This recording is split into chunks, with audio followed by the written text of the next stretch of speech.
Hey guys, ExitSign250 here, and it's time for, door closer updates, but as you can tell, they are named differently. I decided to change the name because I'm kind of sick of door closer updates, so I changed it to door closers : and whatever happened. So as you can see, this one is door closers : ultra closer whatever fixed. I don't know what I'll name it, but it's something like that. And yeah, so it's the same series, I just changed the name. Let's get started. So here's the tail closer, of course. Nothing's really changed with it. I did have to remount the body because, I'll show you, because it was open one day and I was like sitting on the ground working on something and I heard a cracking sound. I'm like, oh, what's that? So I had it propped open with this little door stop right there. And then I took the door stop off, let it close, and I noticed the body was really loose. And right up here, this hole is stripped. And so the screw didn't fit. So used to, I had a screw right here, which I still do, and a screw here.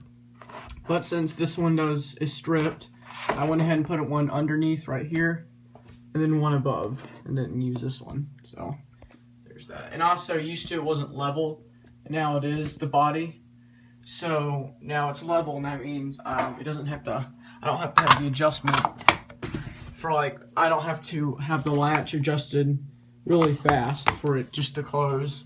So since it was unleveled, also I don't know if I mentioned this in a previous door closer video, but I took the door stop off of this. Maybe I did. I just don't remember. But there you go. And the same little door stop down there. So let's go ahead and do this. I did have to readjust it when I remounted the body.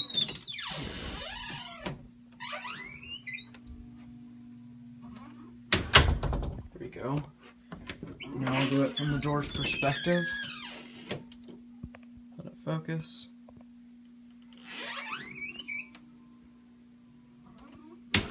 See? There it is. Do it one last time and then we'll move on. There we go. So there's that.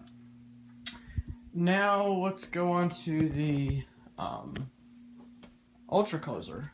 Now this ultra closer, I'm taking back almost everything I said about it because it is 100% fixed and I don't think I'll ever have to fix it again. And here's why. As you can see, it looks different, doesn't it? Well, that's because I had to remount it. That's what the problem was. As you can see, it used to be mounted right here, and I found out with little closers like these, my tail doesn't count. But if you mount it on the parallel arm, you have to have it mounted as close to the hinge as possible. Like I'm saying, my tail closer, since this one is medium duty, you don't have to because I've done it before, and you don't need to mount. It's kind of like wherever you want to mount it, really. But like these little small closers, you need to mount it as close as possible. And because I'm just like, I don't get, this is a light duty closer. The hold open, if you guys remember, was about here, and it can only open up to about here. And I'm just like, this doesn't make sense. And it kept ripping off the door, as you can see. I'm just like, this is supposed to be a light duty closer.